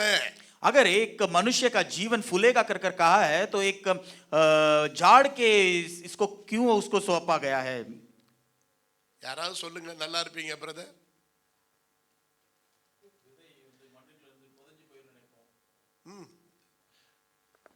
Please please your good name brother. Sundar, very nice, fantastic. விதை மண்ணுக்குள்ள புதஞ்சு இருக்குது. இப்போ நம்ம மேட்ருக்கு வந்த பிறகு தான் நமக்கு ஒழுங்காக கண்டுபிடிக்கும். இதுதான் டீச்சிங்க்கு சீக்ரெட்டு. அப்போ விதை மண்ணுக்குள்ள புதஞ்சு இருக்குது. அது எஸ், இதுதான் ஆன்சர். இப்போ ஏன் அதை சொன்னேன்னா உங்களுக்கு புரியும். இன்னும் நீங்க தெளிவா சொல்லியிருக்கணும். பாதி சொன்னீங்க, பாதி விட்டீங்க. எப்ப துளிர்க்கும்? சூரியன் உதிக்கும் போது. கையை தட்டி கத்திர மகிமைப்படுத்தலாமா? மிக தெளிவாக ஏசாயா சொல்றாரு, உன் சுக வாழ்வு விடிய கால வெளுப்ப போல உதய சூரியன் வரும்போது மண்ணுக்கடியில் இருக்கிற நாளுகளாய் மறைந்து கிடக்கிற அந்த விதையானது பொட்டி புறப்படுகிறது, மண்ணை வெடித்து வெளியே. जैसे जो एक बीज मिट्टी के अंदर दबाया हुआ है, वो कब बाहर निकलता है कि जब ये सूरज उसके ऊपर चमकता है। ये गया, ये खत्म हो गया कर कर मिट्टी के अंदर दबाया होगा तो भी परमेश्वर आपके ऊपर जब प्रकाशित होगा, सच्चाई से आप फूलोगे। ஆமென். மறைந்து கிடக்கிற ஒரு செடி அல்லது மறைந்து கிடக்கிற ஒரு வித்தானது நேரம் வரும்போது துளிர்க்கிறது. जैसे बीज मिट्टी के अंदर होता है, जब समय आता है तो फूलता है वो। அந்த வெளிச்சம் நீதியின் சூரியன். மல்கியா புத்தகம் சொல்லுகிறது, இது சூரியன் யாரு? சாதாரண ஒரு வித்து முளைக்க வேண்டுமானால், அது துளிர்க்க வேண்டுமானால் ஒரு சூரியன் அவசியம். இங்கே நீதியின் சூரியன் கிறிஸ்து ஒரு மனிதனுடைய வாழ்க்கையில வெளிப்படும் பொழுது அவன் துளிர்க்கிறான் என்ற சத்தியத்தை இன்று கர்த்தர் உன்னோடு பேசுகிறார். जैसे धर्म की सूरज उनके ऊपर चमकता है तो तभी वहां पर फूलेगा कर कर परमेश्वर आज आपको यहाँ से याद दिलाना चाहता है। ஹல்லேலூயா, हालेलुया, ஹல்லேலூயா, हालेलुया। ஆகவே இதுக்கு நாம் ஆசீர்வதிக்கப்பட போகிறோம். நம்முடைய நன்மையை சத்துரு, பிசாசு, உலகம் எத்தனை நாள் வேணாலும் கட்டட்டும். மகனே, மகளே, உன்னோடு கர்த்தர் ஒரு வார்த்தை சொன்னாரானால் அது நடந்தே தீரும். அது நீ அனுபவித்தே தீருவாய். நீ அதை பெற்றுக்கொண்டு தான் அந்த தேசத்தை விட்டு மடங்குவாய் ஒழிய வெட்கப்பட்டு மடங்கிறது இல்லை என்று கர்த்தர் சொல்லுகிறார். अगर चाहे मनुष्य या शैतान आपको यहाँ पर बांध रख सकता है कि वो कार्य न हो सकता है, लेकिन प्रभु परमेश्वर कहता है कि उसने जो वचन कहा है आपको कभी व्यर्थ न छोड़ेगा, कभी खाली हाथ न छोड़ेगा। सच्चाई से वो वचन पूरी होगी। நானு ரியாதுல போனப்போ எல்லா தெலுங்கு மக்கள்கிட்ட தான் மேக்ஸிமம். இப்போ டாக்டர்ஸ் நிறைய ஃபேமிலிஸ் PhD பண்ணவங்களே எங்க பைபிள் காலேஜ் படிக்கிறாங்க. जब रियाद गए थे भाई तो तभी वहां पर तेलुगु लोगों के बीच में जो बड़े बड़े पढ़ाई किए हैं उनके बीच में यहाँ पर वचन बांट रहे थे। மெடிசன் படிக்கிறவங்க கூட 2 பேர் எங்கள்கிட்ட படிக்கிறாங்க. जो डॉक्टर पढ़ रहे हैं वो भी इनके भाई के पास पढ़ रहे हैं। எல்லாம் அந்த வசனத்துடைய டீப் டீச்சிங் தான் காரணம். ये कैसा है कि वो जो वचन के बारे में जितना अंदरूनी जानना है उसके लिए ही कारण है ये। ஆமென். நான் தமாமில் தங்கியிருந்த வீடு, அத டாக்டர் ஆனந்த், டாக்டர் லதா அவங்க எல்லாம் தெலுங்கு ஆக்கி வீடுன்னு சொல்ற இடத்துல உள்ளவங்க. அந்த வீட்டுல போய் அந்த வீட்டுல கட்டுற இடத்துல போராட்டம் வருமா, தொடரவன் சாகடிக்குமா. வார அந்த வீட்டுக்குள்ள கர்த்தர் கிரியை செய்வார். கட்ட உடைச்சு அந்த குடும்பத்தை காப்பாத்தினார். நான் அங்க வந்த போது 4 நாட்கள் 3 நாட்கள் அவங்க வீட்டுல தங்கணும்னு ஆசைப்பட்டு தங்க வச்சாங்க.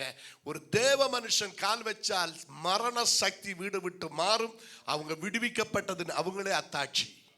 जो भाई वहां पर जब गए थे तभी वहां पर 2 डॉक्टर के घर पे जब रहे थे, वो जो भी कार्य करते थे वो सब बिगड़ जाता था। जैसे घर बनाते थे तो टूट जाता था। जब भी भाई ने वहां पर प्रार्थना किया, सच्चाई से उन्हें छुटकारा मिला और आज वो आशीष है। விஜயவாடாவில் கர்த்தர் சோதரன். அது போல நான் ரியாதுல ஒரு தெலுங்கு பாஸ்டர் தான் வரப்பிரசாதுடைய வீட்டுல இருந்திருந்தேன். वो रियाद में एक तेलुगु पास्टर के घर पे जब रह रहे थे, ஒரு சகோதரர் என்கிட்ட வந்து பார்த்தார். ஆந்திர அந்த சகோதரர் சொன்னார், பாஸ்டர் 1 வருஷத்துக்கு முன்னாடி நீங்க வந்தீங்க, நீ 2 இடத்த வாங்குவேன்னு சொன்னீங்க. 1 வருஷம் விசால தான் நான் திரும்பி போறேன். அவர் 2 லேண்ட் வாங்கி இருக்காரு. 1 साल में आपने मुझे कहा कि 1 साल में मैं 2 घर खरीदूंगा, लेकिन मैं यहाँ पर 1 साल के वीजा में आया था, लेकिन मैंने 2 घर खरीद लिया कर भाई ने कहा। சகோதரி வாழ்க்கையில மிகப்பெரிய ஒரு சோதனையா இருக்குது பாஸ்டர். நான் பைபிள் காலேஜில் வந்து சேர்ந்தேன். நான் வசனம் படிக்க எனக்கு இந்த வாதம் என்னை விட்டு ஒழிய வேண்டும் என்று கேட்டுக்கொண்டார். वो भी भाई के पास आकर पढ़कर मुझे हमारे बीच में जो श्राप है वो सब टूट जाएगी कर वो भी आकर आगे पढ़ने लगे। நமக்கு உலக பிரகாரமான நன்மைகளை தேவன் தரணுமானாலும் தேவன் சொல்லுகிறவைகளிலே நாம் சரியா இருக்க வேண்டும் என்பதை மிக தெளிவா நான் உங்கள்கிட்ட சொல்லுகிறேன். दुनिया की आशीष भी अगर परमेश्वर हमें देना चाहता है तो परमेश्वर की वचन के अंदर हमें चलना चाहिए। ஆகவே மீண்டும் தேவன் இன்னைக்கு உங்களை பார்த்து சொல்றாரு, எத்தனை நாளாகட்டும், எத்தனை மணிக்கூறாக, எத்தனை நாட்களாகட்டும், உங்களுக்கு ஒரு வாசல் திறக்கப்படாமல் இந்த மீட்டிங்ல வந்திருப்பீங்கன்னா உங்களோடு தான் கர்த்தர் சொல்றார், உன் சுக வாழ்வு விடிய கால வெளுப்பை போல சீக்கிரம் துளிர்க்க போகிறது என்று. चाहे कितना भी दिन हो, कितना भी साल हो, अगर आपका दरवाजा बंद है तो परमेश्वर आपसे कहना चाहता है कि आपका सुख की जीवन फूलेगी कर। Hallelujah, hallelujah, hallelujah, hallelujah. மல்கியா புஸ்தகம் முதல் மத்தேயு புஸ்தகம் வரை 400 வருட காலம் வேத பண்டிதர்கள் அதற்கு சொல்லுகிறார்கள் இருண்ட காலம் என்று. मलाकी पुस्तक से मत्ती पुस्तक तक सब लोग कहते हैं कि वो 400 साल पूरा अंधकार से भरा हुआ साल था। இயேசு கிறிஸ்து அந்த மகா பெரிய இருண்ட காலத்துக்கு பின்பு மிகப்பெரிய வெளிச்சமாக உலகத்துக்கு வருகிறார். उस अंधेरे भरे समय से यीशु मसीह एक उजाला बनकर आए, ज्योति बनकर आए। அதனால்தான் இருளில் இருக்கிற ஜனங்கள் பெரிதொரு வெளிச்சத்தை கண்டார்கள் என்று சொல்ல காரணம், நீதியின் சூரியனாக கிறிஸ்து அவர் உதித்ததை கிழக்கிலே அந்த நட்சத்திரம் ஆமென் என்று நாம் பார்த்தோம். इसलिए हम कहते हैं कि अंधकार से भरे हुए लोग महाज्योति को देखे, क्योंकि धर्म की सूरज परमेश्वर वहां पर आया था। இயேசு கிறிஸ்துவுடைய பிறப்பு மாத்திரம் அந்த ஒரு சூரிய உதயம் மாத்திரமல்ல, இயேசுவை அறிமுகப்படுத்த வந்தவனும் அவன் எரிந்து பிரகாசிக்கிற விளக்காய் இருந்தான் என்று வேதம் சொல்லுகிறது. वचन ऐसा कहता है कि परमेश्वर ही सिर्फ उजाला नहीं, उसके बारे में कहने वाले हर एक भी वहां पर उजाला बनकर, ज्योति बनकर थे। அப்ப இதுல இருந்து என்ன தெரியுது? 400 வருட காலம் மனிதனோடு பேசல, தீர்க்கதரிசிகளை கொண்டு பேசல, தூதர்களை கொண்டு பேசல, எவ்விதத்திலும் கர்த்தர் செப்பரேட்டா பேசல. परमेश्वर इस 400 साल में किसी से भी अलग रीति से किसी से भी बात नहीं किया। இன்னைக்கு அதே மாதிரி ஒரு ஸ்தம்பிக்கப்பட்ட சூழ்நிலையில, இருந்த சூழ்நிலையில வெந்து வந்திருக்கிற உன்னோடு தான் கர்த்தர் பேசுறார் தேவ மனுஷனே. आज भी अगर आप वैसे अंधकार से भरे हुए अगर आए होंगे तो परमेश्वर आपसे बातें करना चाहता है। நீ கேட்கிறது ஒரு மனுஷனுடைய வார்த்தை அல்ல, வானமும் பூமியும் ஒளிந்தாலும் ஒளியாத திருவசனத்தை आप கேட்டுக்கொண்டிருக்கிறாய். एक मनुष्य की वचन नहीं, परमेश्वर की वचन सुन रहे हो। ஹல்லேலூயா, हालेलुया। அந்த மக்களுக்கு ஒரு இருண்ட காலத்துக்கு பிறகு ஒரு வெளிச்சமாய் கிறிஸ்து வெளிப்பட்டார். जैसे उस अंधकार से भरे हुए लोगों को एक उजाला बनकर आए थे यीशु। ஏசாயா என்ன சொல்றாரு? ईशाया क्या कहता है? சீக்கிரத்தில் துளிர்க்கும். आपकी सुख की जीवन जल्दी से फूलेगी। இதுக்கு சூட்டபிளா இந்த வேதத்துக்கு வியாக்கியானம் உங்களுக்கு சொல்றேன் ஒரு வேதாகம கல்லூரி எம்டினால. इसके बारे में मैं और भी आपको बताना चाहता हूँ, தெளிவா கவனிங்க. थोड़ी ध्यान से सुनिए। இயேசு கிறிஸ்துவின் பிறப்பை குறித்து ஏசாயா சொன்ன வசனத்துல அந்த சீக்ரெட் இருக்கிறது. यीशु मसीह के बारे में, उसके जन्म के बारे में रखा हुआ रहस्य है यहाँ पर। ஹalleluya, हालेलुया। இயேசு எப்படி பிறப்பார் என்று அங்க சொல்லி இருக்கிறார். ஏசாயா 11வது அதிகாரம் 1-2 வசனம் வாசிங்க. 1வது வசனம். एसाया की पुस्तक 11वां अध्याय पढ़ेंगे, पहला और दूसरा वचन। சீக்கிரமாக வாசிப்போம்.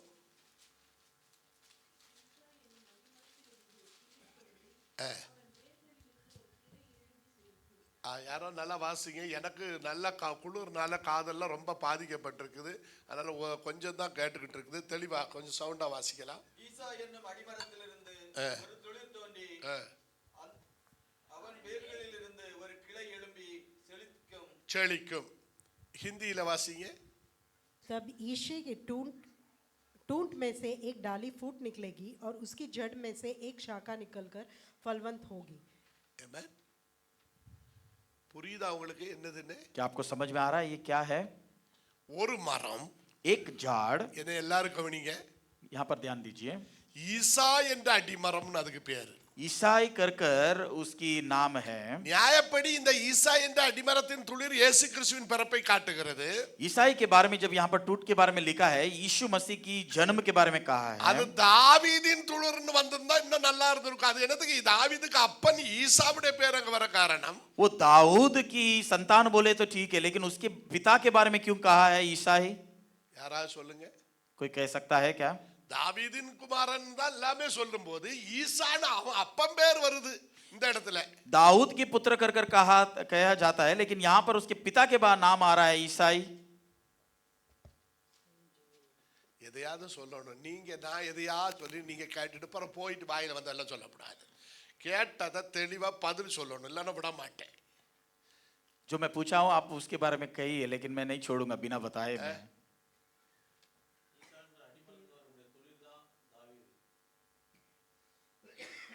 யாரு நீங்களா சொன்னது?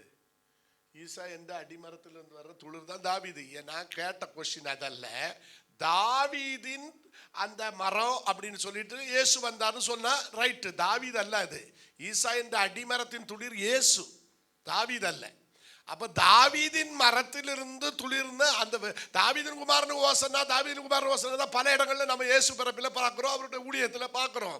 அதே நேரத்தில் அப்போ இந்த எப்படி சொல்லியிருக்கணும் ஏசாயா இந்த இடத்துல, ஆமென், தாவீதின் அடிமரத்திலிருந்து ஒரு துளிர் தோண்டி என்பது உண்மையான சத்தியம்.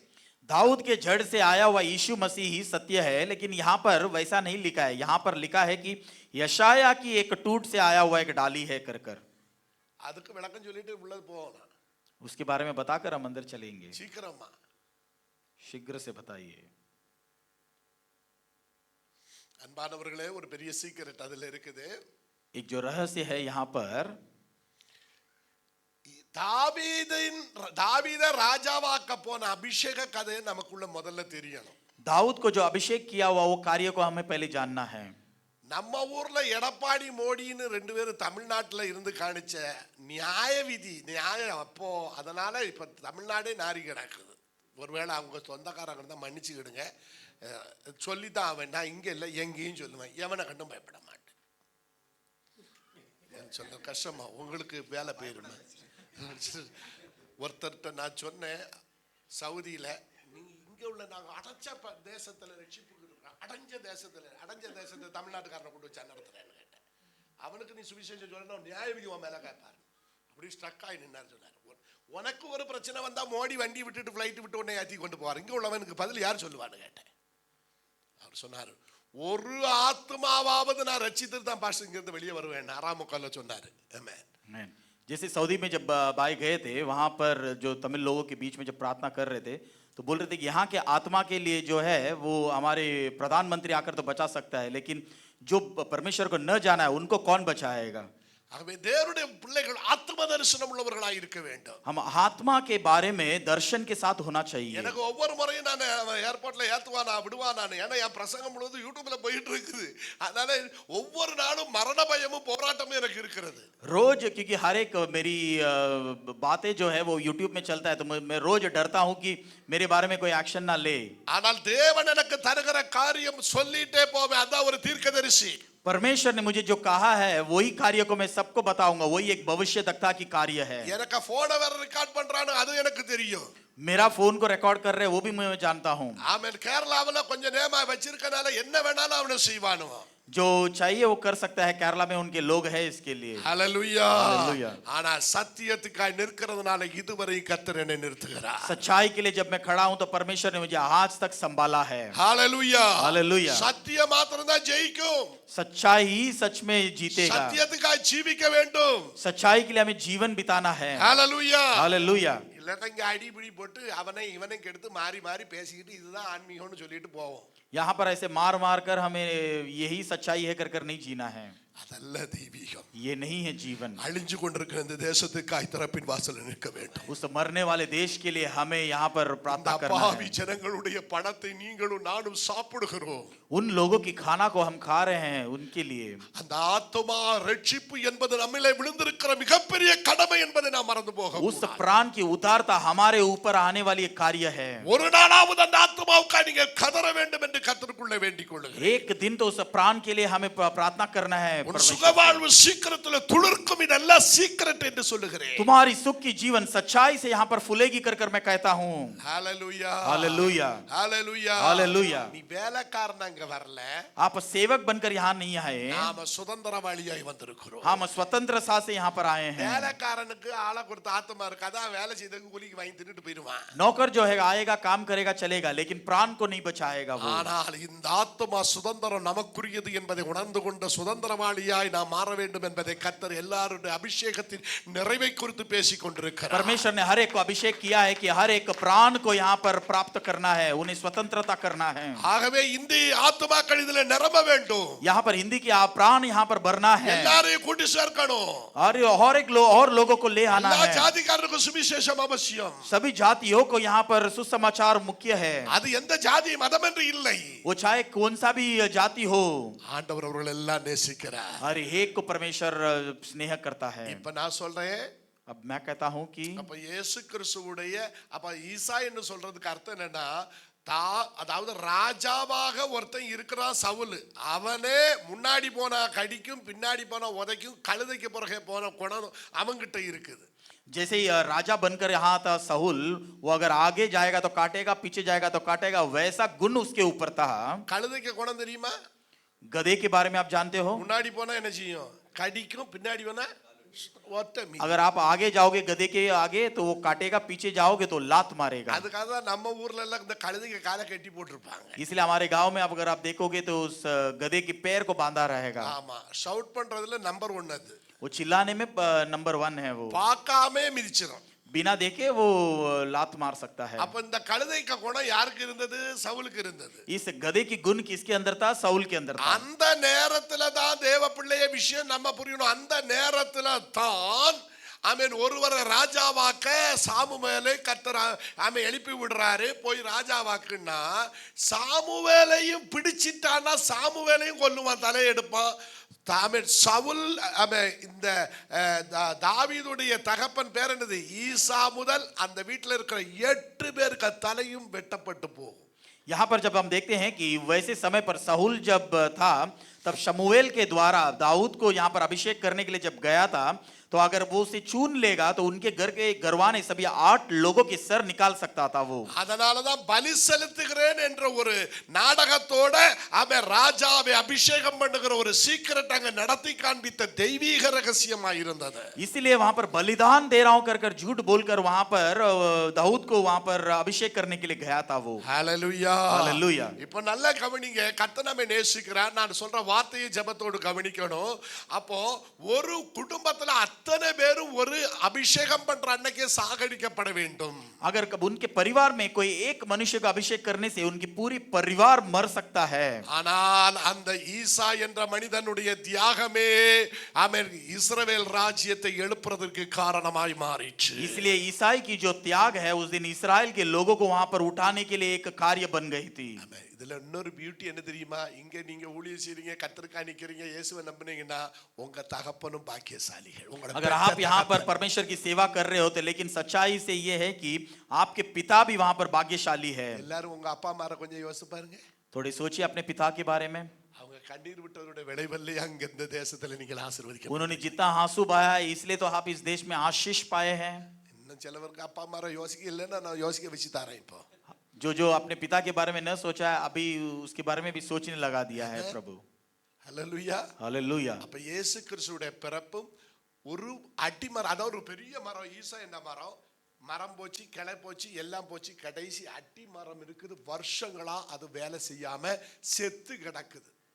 जो बड़ी पेड़ है ईसाई के नाम पर, वो एक बड़ी झाड़ है, उसके लिए एक बड़ी डाली भी है। वहां पर बड़े झाड़ के अंदर लेकिन मरा हुआ कार्य हम देख रहे हैं। இப்போ அந்த அடிமரம் ஒரு குட்டியாக, ஒரு காஞ்ச குட்டியாக இருக்கிறது.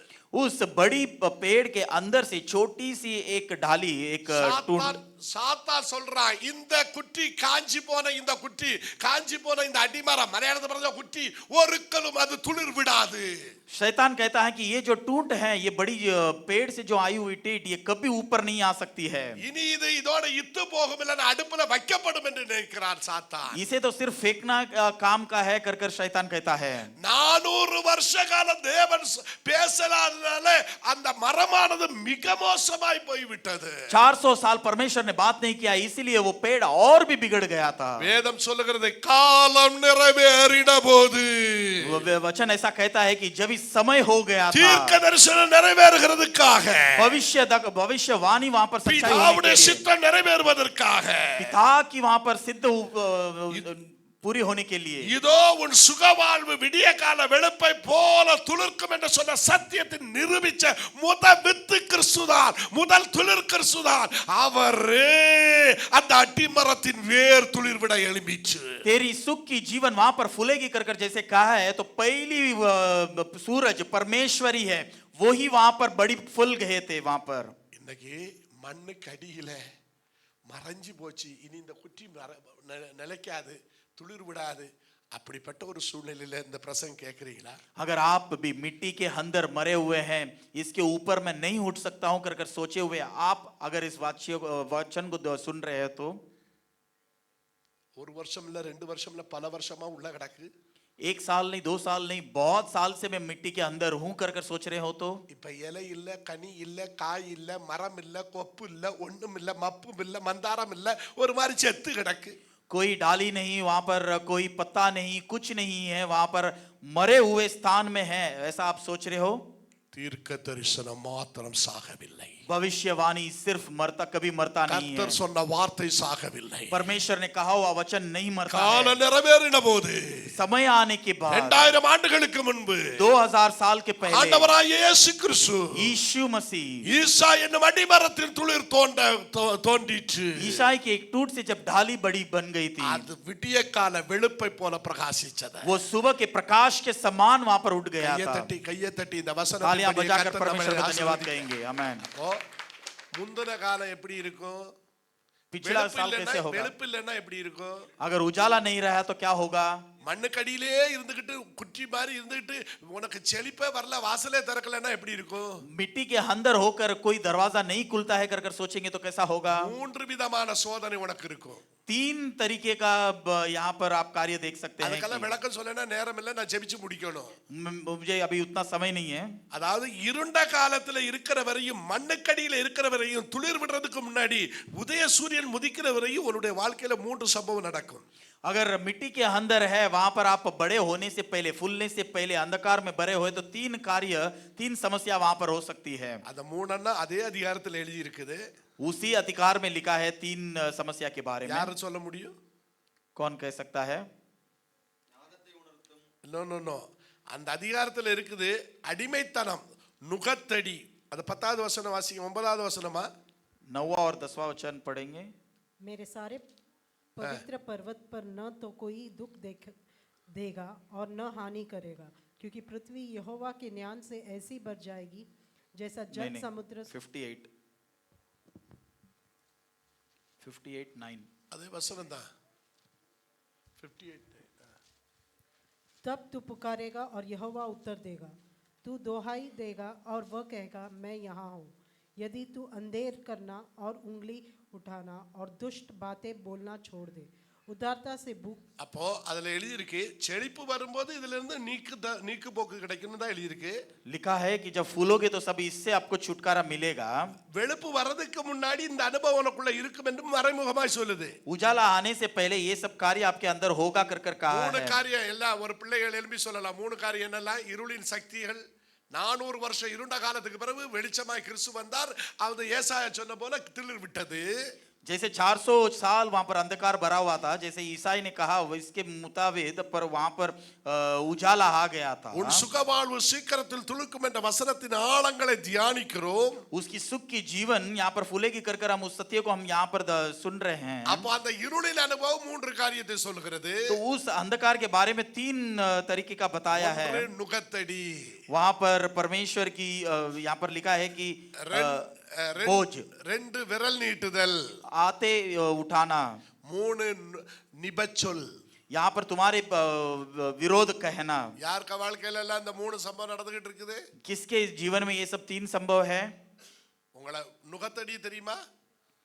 क्या आप बोझ को समझते हैं? இந்த காள வண்டிக்கு நுகம் வச்சிருப்பாங்க இல்லையா? देखोगे तो बैल के ऊपर बोझ रखा रहेगा गाड़ी चलाने के लिए. அதே போல பழைய காலங்களிலே நீங்க பாத்தீங்கன்னா அது பழைய ஸ்டோரிஸ்கள்ல நீங்க இதுகளெல்லாம் பார்க்க முடியும். அதுல பாத்தீங்கன்னா என்ன எழுதி இருக்குன்னா அந்த என்ன நடக்கும்னா கழுத்துல நுகம் வச்சு தடியை கட்டி கழுத்துல மாட்டுக்கு வைக்கிற மாதிரி இவளை கட்டி பின்னாடி கையில இது கட்டி விட்டுருவாங்க. आप देखोगे तो पहले बैल के ऊपर वो गाड़ी खींचने के लिए जो बोझ रखा है ताकि वो खींच सके, उसके बारे में हम देख रहे हैं. இப்படிதான் அடிமைகளா கொண்டு போவாங்க. ऐसे ही उन्हें ले चलता था लोगों को. அப்போ கழுத்துல என்ன இருக்கும்? நுகம் இருக்கும். गर्दन में क्या होगा? बड़ी बोझ होगी. கழுத்துல நுகம் இருக்கும்போது கை கட்டப்பட்டவனை எப்படி கூப்பிடுவாங்க? விரல் நீட்டிதான் ஏய் போ அப்படின்னு ஆர்டர் போடுவான். अगर जब गले में रखा है बोझ और हाथ बांधा रहेगा तो कैसे करेंगे? उंगली उठाकर ही कहेंगे. அது இல்லனா அடுத்தது சொல்லுவா வாயில வந்த வார்த்தையை பேசுவான் அடிமைகளை. और बाद में क्या करेंगे? बंदी हुए लोगों को जो मुंह में आया उसी कार्य को कहेंगे. இதுதான் ஒரு அடிமைக்கு கிடைக்கிற 3 சொல்லுகள், 3 தண்டனைகள். एक बंदी को रहने वाला यही 3 कार्य यहाँ पर कहता है. ஒன்று நுகத்தடி, एक उनके कंधे पर रखा हुआ बोझ, 2 விரல் நீட்டல், दूसरा उंगली उठाना उनके ऊपर, 3 நிபச்சொல். तीसरा उनके मुंह पर जो है वो कार्य कहना. ஒருவேளை இந்த பிரசங்க கேட்டுக்கொண்டிருக்கிற அன்பு சகோதரனே சகோதரியே, இந்த 3 வார்த்தைகளினாலே அனுபவத்தினாலே நீ அமுக்கப்பட்டு பிரஸ் பண்ணப்பட்டு உனக்கு நேராக நாக்கு நீட்டி நிபச்சொல்லும் கை விரல்களும் நீட்டப்பட்ட சூழலில் நான் எதற்கு வாழுகிறேன் என்று நீ வந்திருந்தா உன்னோடு தான் கர்த்தர் பேசுறார். உன் இருளை மாட்டி நான் உனக்கு சுகவாழ்வை கட்டளையிட போறேன். உன் நிந்தனையை மாட்டி நான் உனக்கு சுகவாழ்வை கட்டளையிட போகிறேன். ऐसे अगर इस 3 कार्य में जैसे लोग आपके ऊपर बोझ रखा हो, आपको उंगली उठाकर बात कर रहे हैं या मुंह पर जो आए हुए सभी गाली दे रहे हैं, अगर ऐसे बोझ पर अगर दबे हुए हैं तो आप आंसुओं के साथ हो तो परमेश्वर आज आप ही से बात करता है कि அப்போ சுகவாழ்வுக்கு 3 காரியம், சுகமில்லாத வாழ்வுக்கு 3 காரியத்தை கேட்டீங்க. जो सुख नहीं जीवन है उसके बारे में आपने 3 कार्य देखा है. உதய சூரியன் உதிக்கிற முன்னாடி இருளின் வாழ்க்கை, அந்த இருண்ட காலத்துக்கு 3 காரியத்தை பார்த்தோம். अंधकार में भरे हुए कार्य को हमने 3 कार्य को देखा. இனி சுகமுள்ள வாழ்வை கர்த்தர் உனக்கு தரும்போது ஒண்ணிலே 3 காரியம் வெளிப்பட வேண்டும். जब आपके ऊपर प्रकाशित होगा परमेश्वर तो और भी 3 कार्य जो होगा वो देखेंगे. சீக்கிரமா அந்த 3ஐயும் நான் சொல்லி ஜெபிக்க போறேன். जल्दी से मैं वो पढ़कर मैं प्रार्थना करना चाहता 10வது हूँ. वசனத்துல அது எழுதி இருக்குது. 10वां वचन में वो लिखा है कि அததான் எனக்கு 1ஆம் தேதி கர்த்தர் தந்தாரு. वही परमेश्वर ने मुझे दिया है. வாசிங்க. उदारता முதல்ல தமிழ்ல, அது ஹிந்தி தமிழ் எது வேணா வாசிங்க.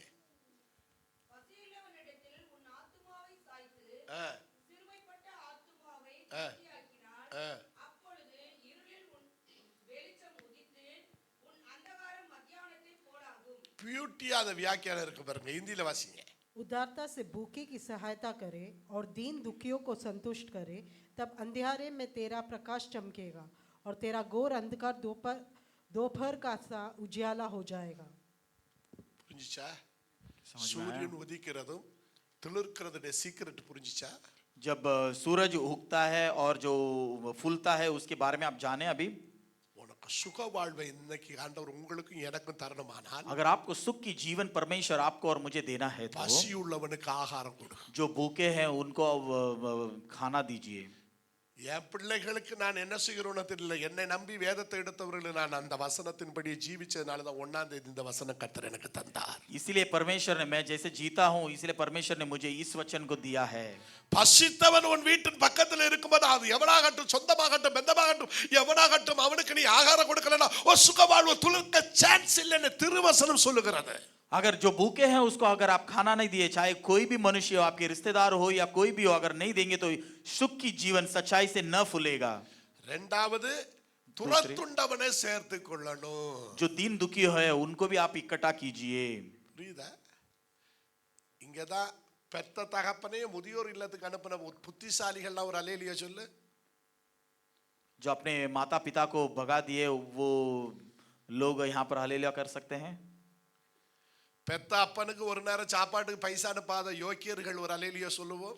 अपने पिता को खाने के लिए पैसा न भेजे वो लोग कुछ हालेलुया कह सकते हैं। இன்னும் பிற ஞானிகள் உண்டு. எங்க அப்பாவுக்கு அம்மாவுக்குள்ள சொத்து நிறைய இருக்கு, நான் கொடுத்து வாழணும்னு இல்ல.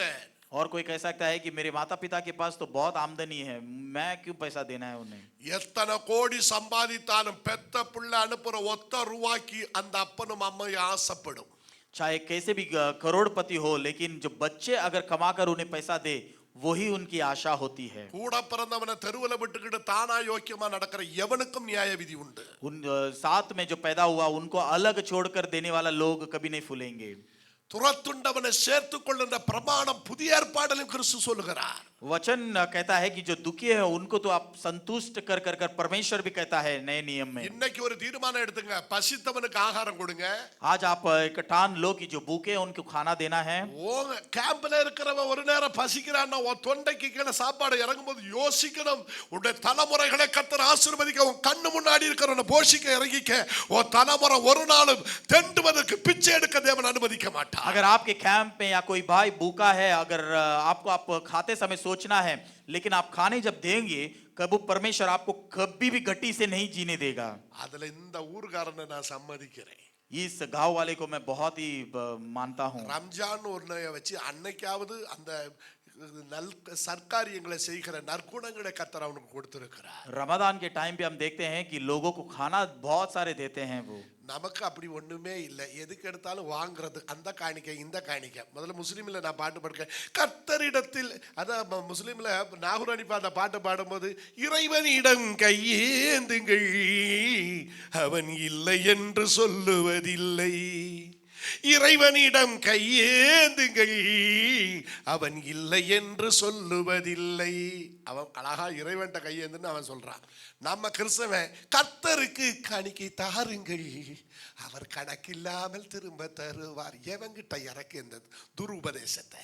इस्लाम में कहा है कि परमेश्वर के ओर हाथ उठाकर मांगिए, लेकिन हमारे इधर देखते हैं कि हम लोगों से मांगते हैं। यहाँ पर பைபிள் என்ன வேதம் சொல்லுதோ அதை செய்யறதுக்கு நீங்களும் நானும் கர்த்தருக்கு முன்பு நீதியா நின்றாகணும். वचन जैसे कहता है उसके मुताबिक हमें धर्मी बनकर खड़ा रहना உன் चाहिए। சுகவாழ்வு சீக்கிரத்துல துளுக்கணுமான பசித்தவனுக்கு ஆகாரம் கொடு. अगर आपकी सुख की जीवन यहाँ पर फुलना है तो जो भूखे हैं उनको खाना दीजिए। துரத்துண்டவனை சேர்த்துக்கொள். जिसने बगाया है, दीन दुखी से है, उन्हें तुम संतुष्ट कर। இன்னும் பியூட்டி வஸ்திரம் இல்லாதவனுக்கு வஸ்திரம் கொடு. जिसके पास वस्त्र नहीं है उन्हें वस्त्र दीजिए। இத வஸ்திரம் இல்லாதவனுக்கு வஸ்திரம் கொடுன்னு சொல்ற வசனம் என் லைஃப்ல நிறைவேறு வந்த பிறந்த அந்த வசனம் எனக்கு கொடுக்கும்போது, ஆண்டவரே என்ன காரியங்களில் இதெல்லாம் என்னை படிப்பிக்கிறீர் என்பதை உணர்கிறேன். जब मैं वस्त्र के लोगों को जब वस्त्र दे रहा था तब मुझे यह महसूस हुआ कि परमेश्वर ने मुझे ये वचन इसलिए दिया है। உங்கள் இருக்கிற ஏரியால, நீங்க இருக்கிற வீட்டு பக்கத்துல நீங்க நினைக்கிற யாரோ அவர்களுக்கு நீங்க வஸ்திரம் கொடுக்கலனா நிச்சயமா இந்த சுகவாழ்வு துளிர்க்காது என்பதை மிக தெளிவாய் கர்த்தர் பேசுறார். अगर आप किसी के बारे में सोचे हैं कि देना है, अगर इस वस्त्र को नहीं दिया हो तो सच्चाई से आपकी सुख की जीवन कभी नहीं फूलेगी। எங்க மினிஸ்ட்ரிக்கு உதவி செய்யுங்கன்னு மாத்திரம் நான் சொல்ல வரல. मैं ये नहीं कहता हूं कि हमारी मिनिस्ट्री को ही आप मदद कीजिए। நீங்க செய்யலனா யாரை கொண்டாங்களோ அவர் செய்து முடிப்பார். अगर आप नहीं करोगे तो दूसरे किसी से मुझे मदद मिलेगी। பட் நீங்க செய்ய வேண்டியது எங்கே என்பதை தெளிவாய் புரிஞ்சு செய்து கொள்ளுங்கள் என்று கர்த்தர் எச்சரிக்கிறார். लेकिन आपको कहां पर मदद करना है कर कर परमेश्वर आज आपसे बातें कर रहा है। சுகவாழ்வு சீக்கிரத்திலே துளிர்க்கும். आपकी सुख की जीवन सच्चाई से அந்த फूलेगी। சூரிய வெளிச்சம் எப்படி முடியும் நாங்க எழுதிருக்கு, நட்டு பகல் வரைக்கும் அப்படி அவன் நட்டு உச்சைக்கு நிக்கிற மாதிரி வந்து நீதியின் சூரியன் வந்து உன்னை உதிக்க பண்ணி செழிக்க பண்ணுவா. जैसे दोपहर के समय जैसा होता है वैसे उजाला आपके ऊपर आएगी। அந்த வார்த்தையை கர்த்தர் நமக்கு ஆசீர்வதித்து தர. परमेश्वर इस वचन को आशीष करेगा। எத்தனை பேருக்கு இந்த வார்த்தைகள் ஆசீர்வாதமாக இருந்தது? कितने लोगों को इस वचन आशीष था? இந்த हालेलुया। வசனத்தின்படி கர்த்தர் என்னை உயர்த்துவார் என்று சொல்றவங்க ஹalleluya சொல்லுங்க. परमेश्वर इस वचन के